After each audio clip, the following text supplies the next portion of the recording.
Assalamualaikum warahmatullahi wabarakatuh. Saya Wan Adia Fatihah binti Parosnin daripada unit Bahasa Melayu 3. InsyaAllah pada hari ini saya akan menganalisis 5 bentuk kesalahan ejaan, kata dan juga ayat yang terdapat dalam hasil penulisan karangan murid tahun 6. Saya telah mengkaji 2 karangan murid tahun 6. Yang pertama, karangan yang bertajuk Faedah Membawa Bekal, dan yang kedua ialah karangan yang bertajuk Faedah Belajar Secara Berkumpulan. Merujuk kepada karangan yang pertama, iaitu Faedah Membawa Bekal, saya dapat mengenal pasti 5 kesalahan ejaan. Yang pertama, pada perenggan yang pertama ialah murid ini telah mengeja perkataan kantin dan ejaan yang betul ialah kantin.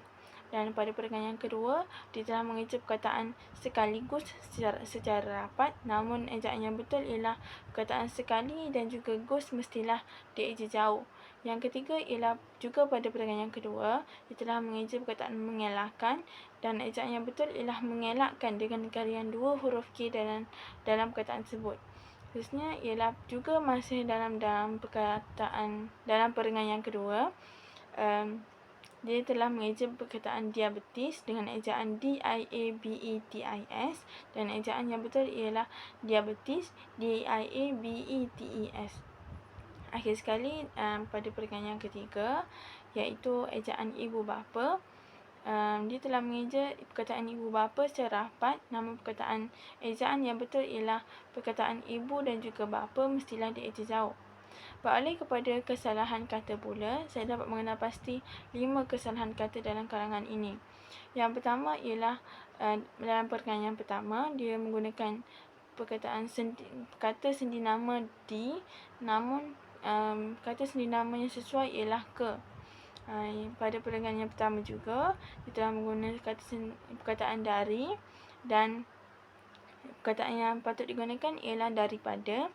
Dan masih lagi dalam perenggan yang pertama, dia telah menggunakan perkataan tangan air, dan perkataan yang patut digunakan ialah air tangan.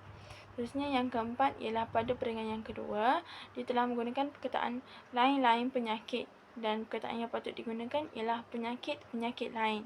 Yang kelima, iaitu pada perenggan yang keenam, dia telah menggunakan kata nafi tidak, namun kata nafi yang sesuai dalam ayat ini ialah kata nafi bukan. Seterusnya, terdapat 4 kesalahan ayat dalam karangan ini.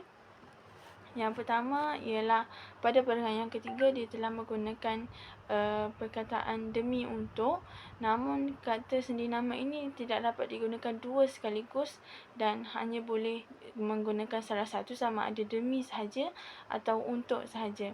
Yang kedua ialah pada perenggan yang keempat, iaitu sesetengah, dia telah menggunakan perkataan setengah pengusaha, dan ayat perkataan sesuai ialah sesetengah pengusaha.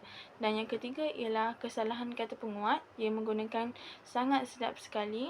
Terdapat 2 kata penguat yang digunakan, namun sepatutnya menggunakan 1 kata penguat sahaja, iaitu sangat sedap ataupun sedap sekali sahaja. Yang keempat ialah pada perenggan yang kelima, yang dia telah menggunakan perkataan tiap, dan perkataan yang sepatutnya ialah setiap ataupun tiap-tiap. Beralih kepada karangan yang kedua yang bertajuk Faedah Belajar Secara Berkumpulan, saya hanya dapat mendapati 1 kesalahan ejaan, iaitu dia telah mengeja perkataan percapaian pada perenggan yang kelima, namun ejaan yang sebenarnya ialah pencapaian. Dan saya juga dapat mengenal pasti 3 kesalahan kata. Yang pertama ialah pada perenggan yang kedua, dia telah mengeja perkataan dari, namun perkataan yang patut digunakan ialah daripada. Yang kedua ialah pada perenggan yang kelima, dia telah menggunakan perkataan di kalangan, namun perkataan yang betul ialah dalam kalangan. Seterusnya ialah pada perenggan yang keenam, dia telah menggunakan perkataan kepada, namun kata sendi nama yang sesuai ialah untuk. Seterusnya ialah kesalahan ayat. Terdapat 2 kesalahan ayat. Yang pertama ialah pada perenggan yang kedua, dia telah mengeja perkataan para pelajar-pelajar, sepatutnya ialah para pelajar ataupun pelajar-pelajar sahaja.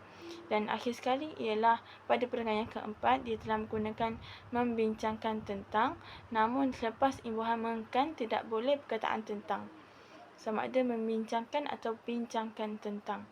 Sekian, itu saja daripada saya.